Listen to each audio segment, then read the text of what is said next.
I thank the gentleman from Florida, and now I recognize the gentleman from Texas, Mr. Doggett. Thank you, Mr. Chairman.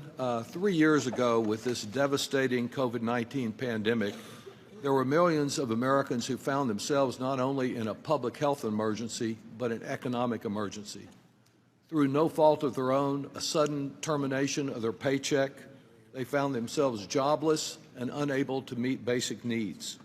Almost overnight, it was a necessity to get access to unemployment insurance to save their families from collapse. I think it's very appropriate, Mr. Chairman, that this committee exercise its oversight responsibilities to safeguard taxpayer dollars from thieves and fraudsters.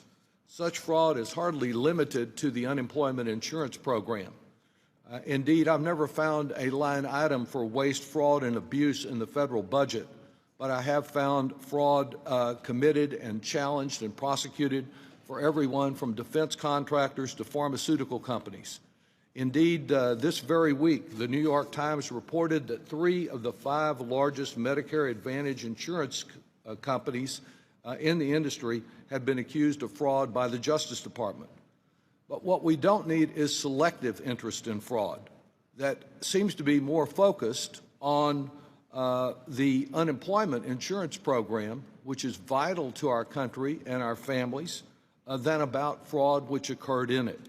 Indeed, that selective enforcement was apparent with the very first piece of legislation that our Republican colleagues offered this year, when they seemed to have so little interest in fraud in our tax system that they enacted legislation to undermine law enforcement, even though it added $114 billion to our deficit. I believe that as we consider this program, we have to consider not only the way the program was administered, and it needed to be administered with less misconduct, but also the people that were helped by that program and the challenges that they face. An example is a fellow that my office helped in Austin, Bill Tarabula. And Bill was a parking attendant in Austin, and when all the events shut down at the city facilities, he lost his job.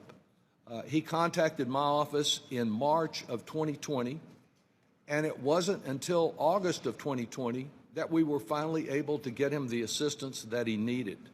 The administration of the program, and there's been focus on what the Department of Labor might have done better under the Trump administration and the Biden administration, but the administration of the program in Texas was a disaster. The program was understaffed.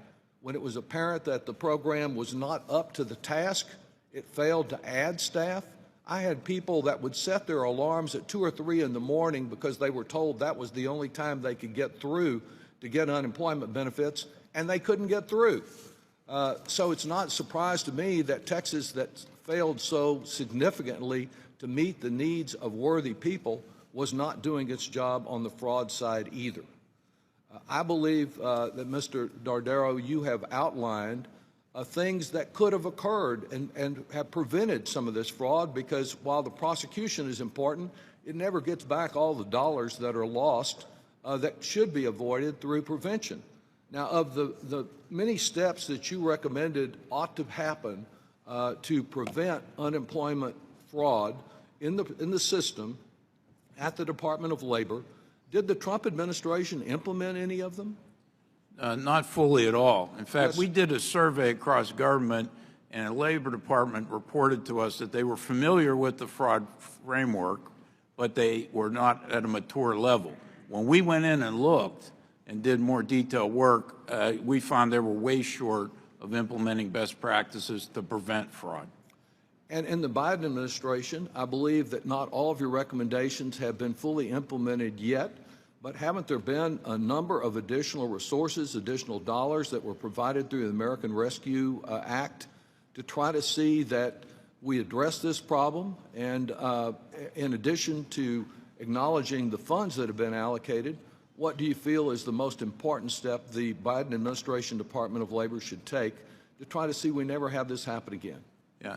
Labor Department's put some guidance out, some tools that have been available. They've established an identity verification approach and provided some grants to states, but they haven't, all those have been ad hoc. There hasn't been a systematic approach. What we call for is designating a fraud entity full-time to focus on this, do fraud risk profiles, develop an anti-fraud strategy, and then to evaluate how well it's working and then continuously make improvements. The nature of fraud changes dramatically, and you need to stay abreast of what's going on.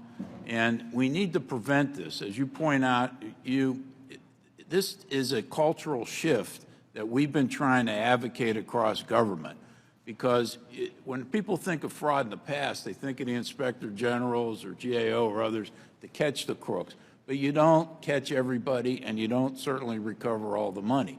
The only way to effectively deal with this is to prevent it up front. And when you have more technology available now to do cross matches, to use different tools that are available, you should be able to get the money out quickly, but also safeguard the federal fisc.